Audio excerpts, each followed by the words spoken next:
communism claims to be a scientific program for the regeneration of mankind and the perfection of human society. It's not surprising that such a claim may sound impressive to young student idealists questing for a noble purpose and a noble goal in life. Students are frequently a strange mixture of intellectual materialism and emotional idealism. Their emotional idealism makes them very, very sensitive to the ills in the world around them.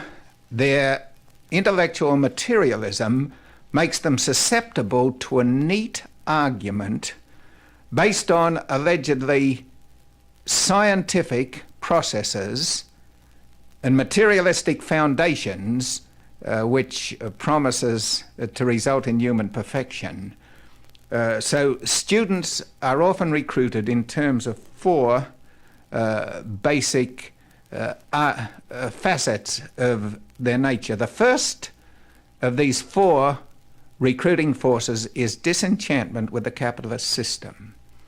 The second is materialist philosophy. The third is intellectual pride. And the fourth, unfulfilled religious need. The student is convinced that capitalism is evil, basically evil, fundamentally evil, that it is diseased. Karl Marx developed a very neat packaged argument which allegedly proves that by the basic operation of the capitalist system, because of the profit, the surplus value of labor, Marx called it, but the profit which the investor receives, an inevitable cycle develops within capitalism which results in recurrent depression and war. Therefore, depression and war are the children of capitalism. As long as capitalism continues, according to this argument, recurrent depression and war must afflict mankind. Therefore, if you're against depression and war, you must be against capitalism. Whittaker Chambers, who was a very intelligent student who became a communist during the Depression years and later repented, made the statement that every intelligent person of his acquaintance who became a communist did so in terms of this argument. The argument that capitalism is evil, the parent of depression and war. A corollary of this argument is very, very effective throughout the world, particularly in the underdeveloped countries. They survey the backwardness and the poverty of their own country.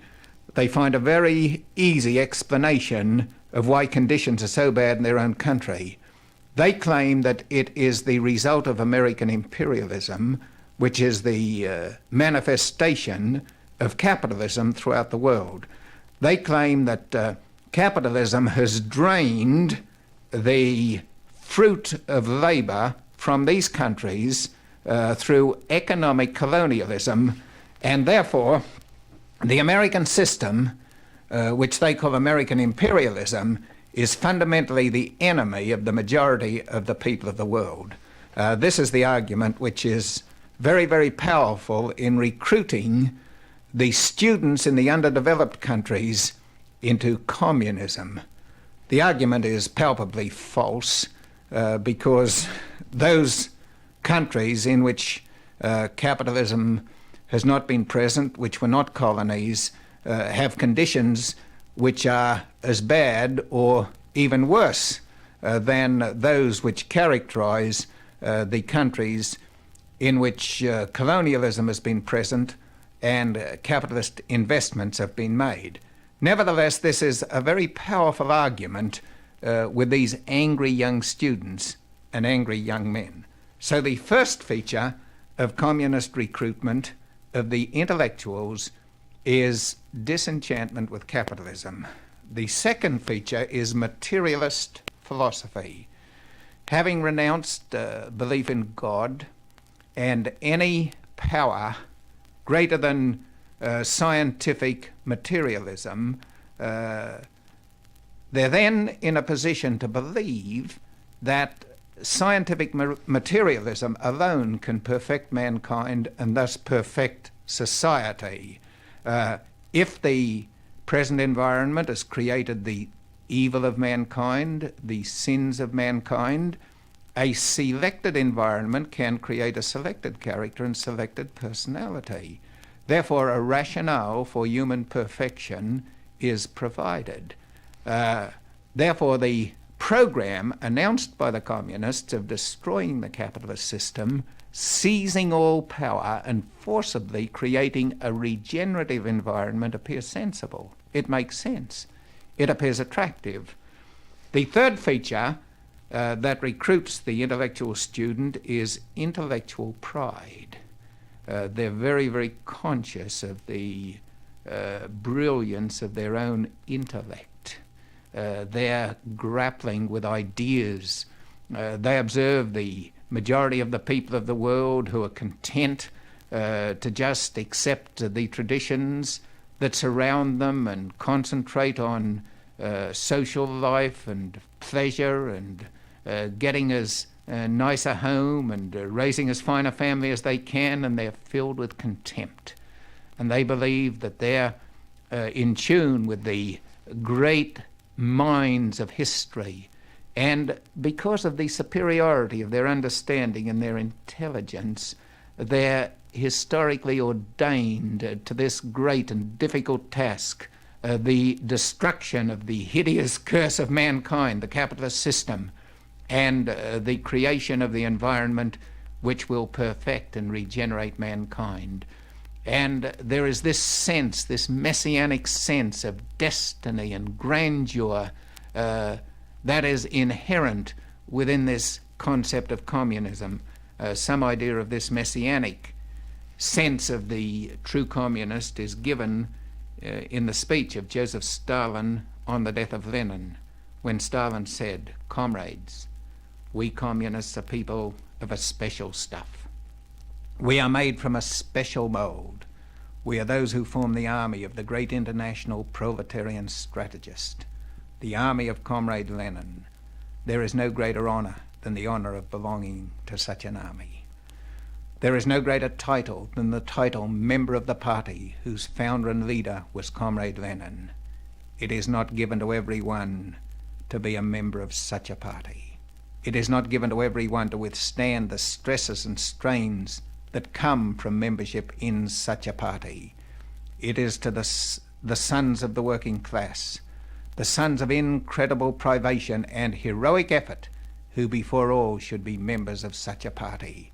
That is why the party of the communists, the party of the Leninists, is also called the party of the working class. Departing from us, Comrade Lenin adjured us to hold high the honor of the title, member of the party. We vow to thee, Comrade Lenin, we shall fulfill thy behest with credit."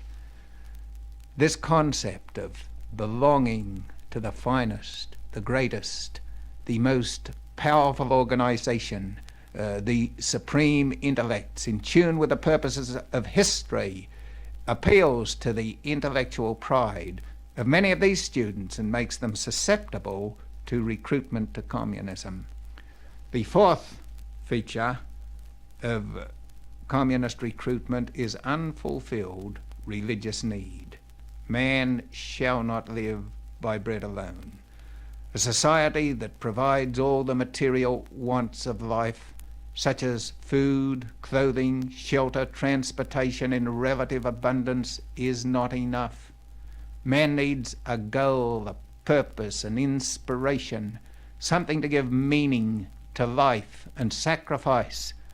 A man is born with a quest for the infinite, and usually this manifests itself in religious experience.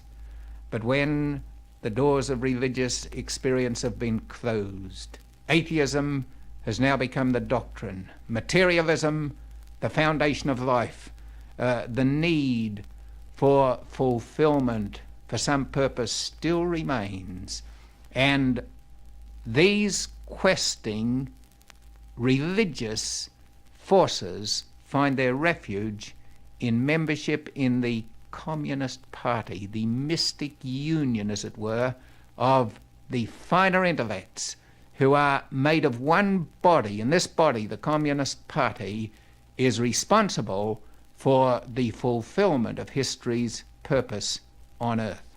So the four features of communist recruitment are disenchantment with capitalism, materialist philosophy, intellectual pride, and unfulfilled religious need.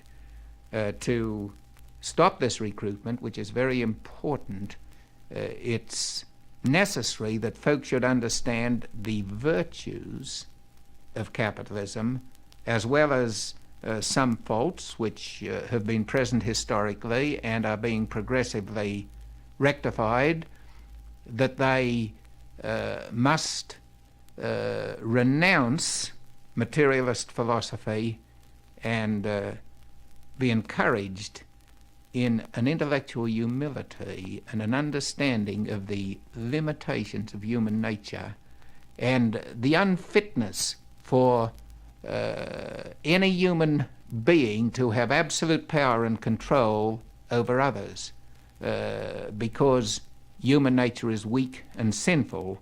And finally, a religious faith and fulfillment is very desirable indeed. The communists, once recruited, then dedicate themselves to the Communist Party. They surrender their personal ambitions. They go so far as to surrender their personal thoughts, and their lives and even their thoughts become the property of the Communist Party. The Chinese communist theorist Liu Shaoqi has outlined this in his book, How to Be a Good Communist. The communists absolutely and unconditionally subordinate their personal interests to the party's interests under all circumstances. The communist student is recruited. He dedicates himself to the Communist Party. He is disciplined and trained within the Communist Party so that he can then go forth as a leader to put the communist program into operation. Now, as the communist scientist, he utilizes social forces to advance communism to power.